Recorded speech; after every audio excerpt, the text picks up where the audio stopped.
আসসালামু আলাইকুম এভরিওয়ান। সহজ এবং মজাদার রান্নার ইউটিউব কুকিং চ্যানেল গৃহসুখনে আপনাদের সকলকে স্বাগত জানাচ্ছি। আমি আফরোজা। চলে আসলাম নতুন আরও একটা রেসিপি নিয়ে। আমার আজকের রেসিপি হাতে কাটা সেমাই।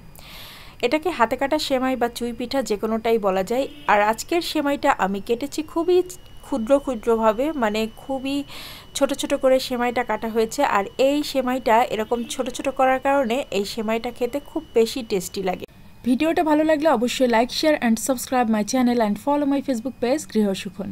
শীতকালে পিঠাপুলি খাবো না, সেটা কি হতে পারে? শীতকালে বাঙালির ঘরে ঘরে পিঠা উৎসব লেগেই থাকে, আর আমার বাসায় তো মনে হয় একটু বেশি পিঠা উৎসব লেগে থাকে। তো যাই হোক, চলুন আমার রান্নাঘরে যাওয়া যাক আর রান্নাটা শুরু করা যাক। আশা করছি আমার আজকের ভিডিওটা আপনাদের ভালো লাগবে, আর বিশেষ করে যারা নতুন রাঁধুনি আপুরা আছেন তারা অবশ্যই উপকৃত হবেন। সেমাইটা রান্না করার জন্য আমি এখানে 2 লিটার দুধ নিয়েছি, আর তার মধ্যে দিয়ে দিলাম 5-6টা এলাচের ফল, আর সেটাকে মুখ ফাটিয়ে দিয়েছি। আর সামান্য একটু লবণ দিয়ে দিলাম। স্বাদ অনুসারে লবণ দিবেন, যারা মিষ্টি খাবারে লবণ খেতে পছন্দ করে না তারা লবণ দিবেন না।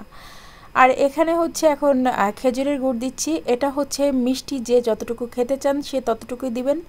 মিষ্টির পরিমাণটা আসলে বলা উচিত না, আর আমি যতটুকু পরিমাণ খেতে পছন্দ করি আমি ততটুকুই দিয়েছি। আপনারা যদি কম খেতে চান কম দিবেন, বেশি খেতে চাইলে বেশি দিবেন। আমি মোটামুটি খাই আর কি। তো এখন হচ্ছে দেখেন দুধটা কিন্তু একটুও ফেটে যায়নি। খেজুরের গুড়টাকে আমি আগে থেকে জাল করে ঠান্ডা করে রেখেছিলাম, আর তাই ফুটন্ত দুধের মধ্যে আমি দিয়েছি, কিন্তু দুধটা একটুও ফেটে যায়নি।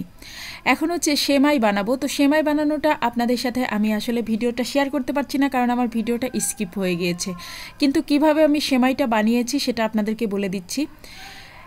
রুটির কাই যেভাবে তৈরি করেন চালের গুঁড়ি দিয়ে, ঠিক সেভাবে একটা কাই তৈরি করে নেবেন। মানে হচ্ছে চালের আটা দিয়ে আমরা যে রুটি বানাই, চালের আটা রুটি বানানোর সময় যেভাবে আমরা ডোটাকে প্রস্তুত করে নিই ওভাবেই একটা ডো প্রস্তুত করবেন।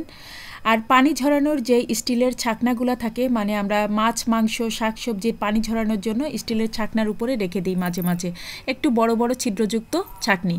ওই ছাকনিগুলোর মধ্যে আপনি একটু ঘষা দিলেই দেখবেন যে এরকম সেমাই বের হয়ে যাচ্ছে। সেমাইটাকে যদি আমি হাত দিয়ে বানাতে যেতাম তাহলে দেখা যেত অনেক সময় লাগতো, আর এতটা মিহি করে সেমাই বানাতেও পারতাম না। আর যেহেতু স্টিলের শাকনাগুলো একই রকম ছিদ্র থাকে, তাই একই রকমভাবে সবগুলা সেমাই বের হয়েছে। আর এগুলো রান্না করলে খেতেও খুব ভালো লাগে। তাই এভাবে খুব শর্ট টাইমে আপনারা সেমাই বানিয়ে নিতে পারেন। স্টিলের ছাকনা বা আপনারা প্লাস্টিকের ছাকনাগুলোও ইউজ করতে পারেন, যেগুলো হচ্ছে ওই যে প্লাস্টিকের ঝুড়িগুলো আর কি, যেগুলো একটু ছিদ্রযুক্ত থাকে। আবার স্টিলের ঝুড়ি যেটার কথা বলছি আমি, যেটাতে পানি ঝরাই, ওরকম একটা ঝুড়ির মধ্যে একটুখানি ঘষা দিলেই কিন্তু এরকম সেমাই বের হয়ে যাবে। তো আমি যেহেতু আপনাদেরকে বানানোটা দেখাতে পারিনি, বাট আমি কিন্তু আপনাদেরকে বলে দিলাম যে কিভাবে আমি বানিয়েছি। এখন সেমাইগুলো দেওয়ার পরে আমি কিছুক্ষণ রান্না করব, খুব বেশিক্ষণ না, জাস্ট এক মিনিটের মতো একটু রান্না করে নিব। শুধু এই শিরার মধ্যে একটা বলক আসবে, বলক আসলেই কিন্তু আমি নামিয়ে নিব, আর বেশিক্ষণ কুক করব না। তো দেখতেই পাচ্ছেন একটা বলক চলে এসেছে, আর আমি এখন চুলাটা অফ করে দিলাম।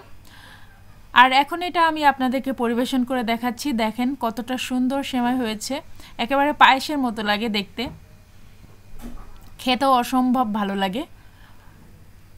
তো এই শীতে এই রেসিপিটা অবশ্যই ট্রাই করবেন। আর এভাবে সেমাই বানালে সেমাই খেতে কিন্তু অন্যরকম টেস্ট লাগে, খুব ভালো লাগে খেতে। দেখতে পাচ্ছেন কতটা সুন্দর হয়েছে।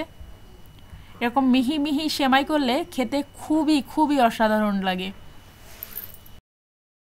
আমার আজকের রেসিপিটা অবশ্যই বাসায় ট্রাই করবেন। এই শীতের মধ্যে এই ধরনের রেসিপি খেতে কিন্তু খুবই ভালো লাগে। আর শীতকালেই মূলত আমরা বেশিরভাগ পিঠা পুলি খেয়ে থাকি। বছরের অন্যান্য সময় পিঠা পুলি অতটা বেশি খাওয়া হয় না যতটা বেশি শীতকালে খাওয়া হয়। তো অবশ্যই ট্রাই করবেন। আর এখন যেহেতু খেজুরের গুড় সব জায়গায় কিনতে পাওয়া যায়, তবে অবশ্যই দেখে শুনে খাঁটি গুড়টা কেনার চেষ্টা করবেন, ভেজাল মুক্ত গুড় খাবেন, তাহলে পিঠার টেস্টটাও খুব বেশি ভালো আসবে। আর এই গুড়টা একেবারে ভেজাল মুক্ত ছিল, একদম মানে ফ্রেশ খেজুরের গুড় ছিল, যার কারণে এটার টেস্টটাও কিন্তু খুব বেশি ভালো এসেছে। প্রথম থেকে শেষ পর্যন্ত যারা আমার ভিডিওটা দেখেছেন তাদের সকলকে জানাচ্ছি অনেক অনেক ধন্যবাদ, প্রথম থেকে শেষ পর্যন্ত আমার ভিডিওটা দেখার জন্য। আর যারা রেগুলার আমার ভিডিও দেখেন তাদেরকেও অনেক অনেক ধন্যবাদ জানাচ্ছি। আর আমার অল সাবস্ক্রাইবারদের জানাচ্ছি অনেক অনেক অনেক অনেক ধন্যবাদ। আজকের সেমাইটা মূলত রান্না করা হয়েছে আমার বেবিদের জন্য। আমার বেবিরা এই সেমাইটা খেতে খুব পছন্দ করে, তাছাড়া তাদের বাবাও এই সেমাইটা খেতে খুবই পছন্দ করে। তো পরিবারের সবাই যেহেতু পছন্দ করে তাই রান্না করলাম এই সেমাইটা। অবশ্যই ট্রাই করবেন এই শীতে। আর দেখতেই পাচ্ছেন কালারটা কত সুন্দর হয়েছে, আর এর কনসিস্টেন্সিটাও কিন্তু একেবারে পারফেক্ট আছে। আর যেহেতু সেমাই রান্না করেছি, আশেপাশের অনেক প্রতিবেশী আছে এ ধরনের খাবার খেতে খুব পছন্দ করে। তো সবাইকে তো আর আমি একবারে দিতে পারবো না, তো আশেপাশে 2-1জনকে তো দিয়ে খাওয়াই যায়, তাই না? শীতের পিঠাপুলি আমি অবশ্য কোনো সময় একা একা খাই না, দেখা যায় পাশে আত্মীয় স্বজন প্রতিবেশী সবাইকে দিয়েই খাই। তো দেখতে পারবেন যে আমার বাচ্চারা কতটা মজা করে খাচ্ছে এই সেমাইটা। তো ভিডিওটা শেষ পর্যন্ত দেখতে থাকুন, আশা করছি আপনাদেরও ভালো লাগবে শেষ পর্যন্ত দেখলে। আমার বেবিরা কিন্তু ভীষণ মজা করে খেয়েছে। তো সবাই ভালো থাকবেন, আর শীতকালে সুন্দর সুন্দর পিঠাপুলি তৈরি করে খাবেন, বাচ্চাদেরকে খাওয়াবেন, পরিবারের সবাইকে খাওয়াবেন, অনেক ভালো লাগবে। আর যাদের বাসায় অনেক মানুষ আছে তারা তো অনেকে মিলে অনেক ধরনের পিঠা তৈরি করে খেতেই পারেন।